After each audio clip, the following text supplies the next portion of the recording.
The letter arrived on a cold winter morning. It had traveled across oceans, crossed battlefields, and survived storms at sea. The envelope was worn, the ink slightly faded, but the handwriting was unmistakable. It was from her son. But by the time the letter finally reached the small wooden house at the end of the road, the person it was meant for was already gone. And inside that letter was a message that would break the hearts of everyone who read it. A mother and her only son. In a quiet countryside village lived an elderly woman named Margaret. Her house was simple and small, surrounded by old trees and a white wooden fence.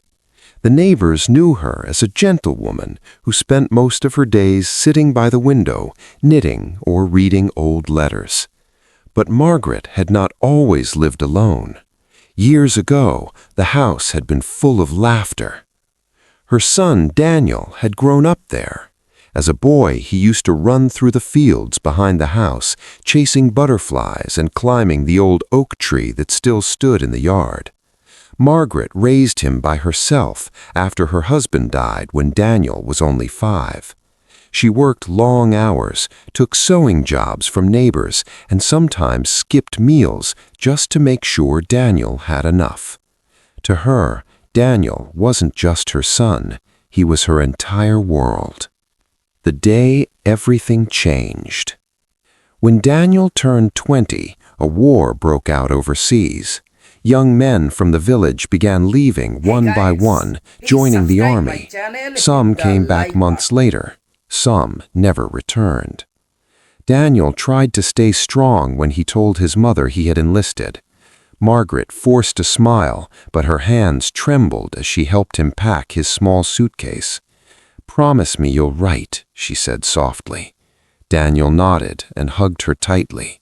"I will, Mom, every chance I get." That night, she stood on the porch and watched the bus carry him away down the dusty road. It was the last time she would see him. Letters from the front. For the next 2 years, letters arrived regularly. Sometimes they were short. Sometimes they were long stories about his friends, the strange food, or the places he had seen. Margaret kept every single letter in a small wooden box. Every night before bed, she would read one again. It made her feel like Daniel was still close. But as the war dragged on, the letters became less frequent. Weeks passed, then months. Still, Margaret waited by the window every morning for the postman. The last winter. One harsh winter day, the village received terrible news. A military officer arrived with a telegram. Daniel had been killed in action during a battle overseas. Margaret didn't cry when she heard the words. She simply nodded and closed the door quietly. From that day on, she rarely spoke to anyone. She still sat by the window every morning as if waiting for something that would never come. Months later, Margaret passed away peacefully in her sleep. The villagers buried her beside her husband under the old oak tree. Everyone believed the story had ended there, but it hadn't. The letter. 2 weeks after Margaret's funeral, the village postman arrived at her empty house. In his hand was a letter. It had been delayed somewhere overseas. The return address was Daniel's military unit. Curious and saddened, the villagers gathered as the postman carefully opened the envelope. Inside was a letter dated just days before Daniel had died. It read, "Dear Mom, I know you worry about me, but please don't. The war is almost over, and I have a feeling I'll be coming home soon. When I do, I want to fix the old fence in the yard and climb that oak tree again, just like when I was a kid. Thank you for everything you sacrificed for me. If I've ever done anything good in my life, it's because of you. I can't wait to see you again. Love always, Daniel." Too late.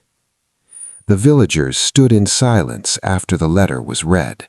Outside, the wind rustled through the branches of the old oak tree. 2 graves rested beneath it, a mother and her son, finally reunited in the quiet earth. And in the end, the letter that had traveled thousands of miles carried a message that arrived just a little too late. But the love inside it had never been lost.